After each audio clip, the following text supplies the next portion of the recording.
This is the Sabbath School lesson for the fourth quarter, 2020. Lesson 3 for October 10 to 16, ready for teaching on Sabbath, October 17, The Law as Teacher.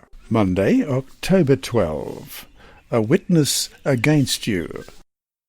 And this week's lesson is read from somewhere very special to me. Currently, my wife and I are travelling around Queensland and Australia in our caravan, and we're camped at Mount Isa in Queensland, way up to the very far northwest.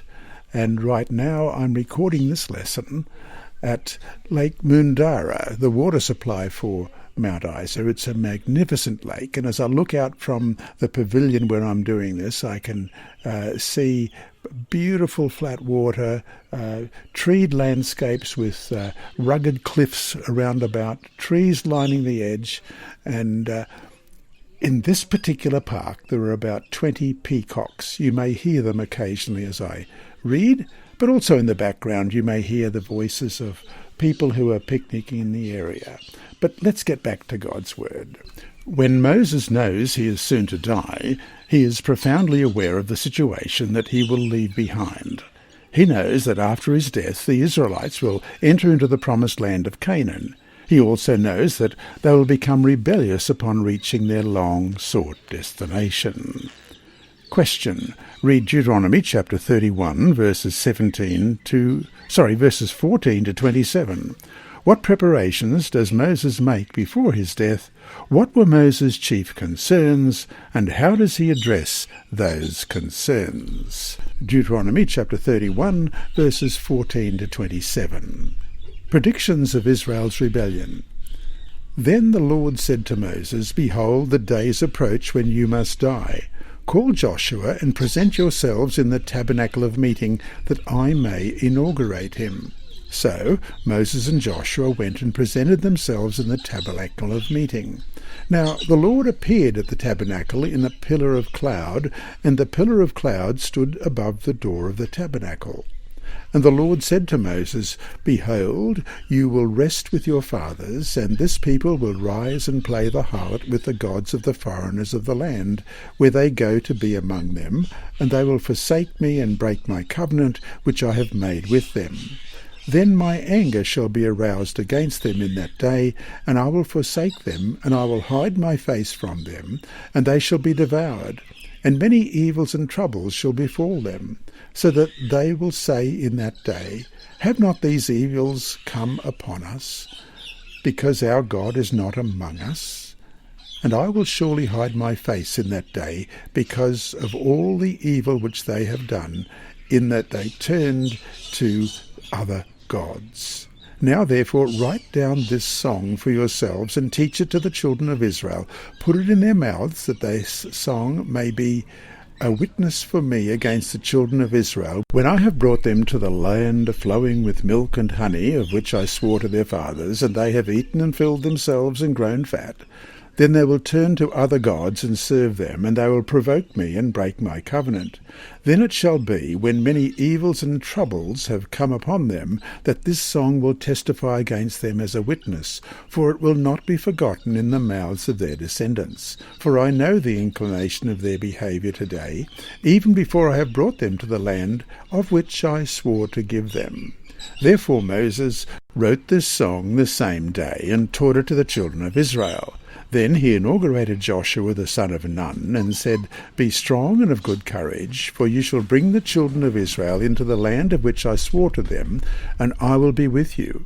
So it was, when Moses had completed writing the words of the law in a book, when they were finished, that Moses commanded the Levites who bore the ark of the covenant of the Lord, saying, Take this book of the law, and put it beside the ark of the covenant of the Lord your God, that it may be there as a witness against you. For I know your rebellion and your stiff neck. If today, while I am yet alive with you, you have been rebellious against the Lord, then how much more after his death? Moses' tone here may appear like that of a teacher preparing for a substitute.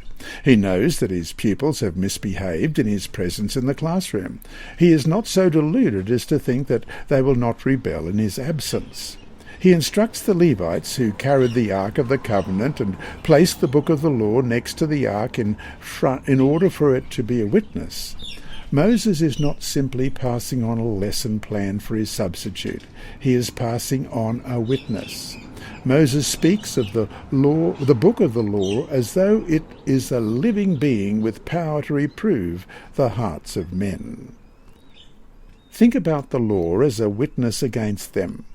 How do we understand this idea of the New Testament as well?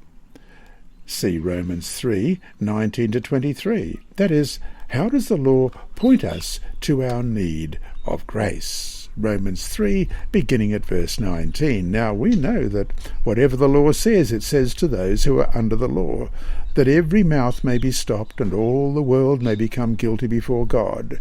Therefore, by the deeds of the law no flesh will be justified in his sight, for by the law is the knowledge of sin. But now the righteousness of God apart from the law is revealed, being witnessed by the law and the prophets, even the righteousness of God through faith in Jesus Christ, to all and on all who believe. For there is no difference, for all have sinned and fall short of the glory of God. In Deuteronomy 31, God instructs Moses to write down a song that the Lord has taught Moses.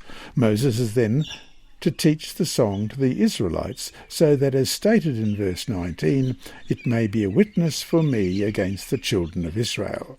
Again, we see God's directives personified. A song, when sung, is more easily shared and spread. And when a song is a witness, it has the ability to cause people to look at themselves and see what it says about them. And so, to finish today, even as we seek to obey God's law with all our God-given strength, in what ways does his law function as a witness against us? What does this witness teach us about the need of the gospel in our lives? Hi there. Thanks for watching this video on the Advent-band Ministries YouTube channel.